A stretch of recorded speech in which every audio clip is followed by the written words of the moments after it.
ಎಲ್ಲರಿಗೂ ನಮಸ್ಕಾರ. ಆಶಿತಾ ಅಡುಗೆ ಮನೆಗೆ ಸ್ವಾಗತ. ಈಗ ಚಿಕನ್ ಬಿರಿಯಾನಿ ಮಾಡುವುದು ಹೇಗೆ ಅಂತ ನೋಡೋಣ ಬನ್ನಿ. ಫಸ್ಟು ಈರುಳ್ಳಿ, ಟೊಮೊಟೊ, ತೆಂಗಿನಕಾಯಿ, ಬೆಳ್ಳುಳ್ಳಿ, ಮೆಣಸಿನಕಾಯಿ, ಕೊತ್ತಂಬರಿ ಸೊಪ್ಪನ್ನು ರೆಡಿ ಮಾಡಿಕೊಳ್ಳಿ.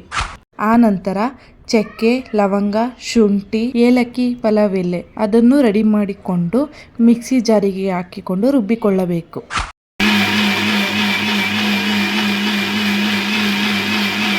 ಹೀಗೆ ಚೆಂದಾಗಿ ರುಬ್ಬಿಕೊಳ್ಳಬೇಕು.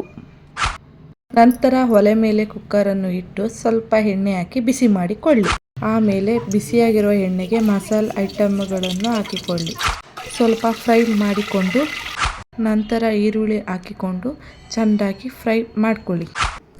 ಟೊಮೊಟೊ ಹಾಕಿಕೊಂಡು ಚೆಂದಾಗಿ ಹುರಿದುಕೊಳ್ಳಬೇಕು. ಆನಂತರ ಒಂದು ಚಿಟಿಕೆ ಅರಿಶಿಣವನ್ನು ಹಾಕಿಕೊಂಡು ಚೆಂದಾಗಿ ಫ್ರೈ ಮಾಡಬೇಕು.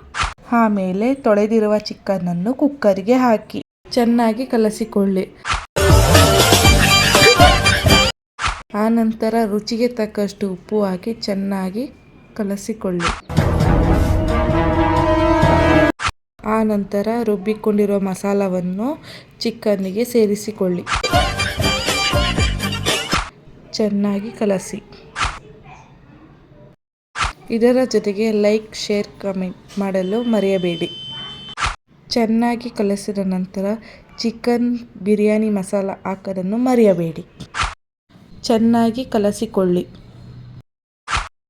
ನಂತರ ತೊಳೆದಿಟ್ಟಿರುವ ಅಕ್ಕಿಯನ್ನು ಕುಕ್ಕರ್ಗೆ ಹಾಕಿಕೊಳ್ಳಿ.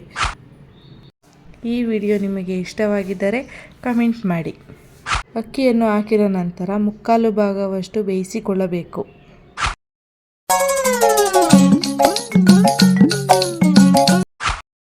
ಹೀಗೆ ಚೆಂದಾಗಿ ಕುದಿಯಬೇಕು. ಆನಂತರ ಕುಕ್ಕರ್ ಮುಚ್ಚಳವನ್ನು ಮುಚ್ಚಬೇಕು.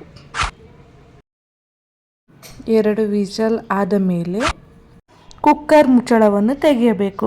Wow, super! ನಿಮ್ಮಿಷ್ಟದ ಬಿರಿಯಾನಿ ರೆಡಿಯಾಗಿದೆ. ಹೇಗಿತ್ತು ಅಂತ ಕಾಮೆಂಟ್ ಮಾಡಿ. ಎಲ್ಲರಿಗೂ ಥ್ಯಾಂಕ್ ಯು ಸೋ ಮಚ್.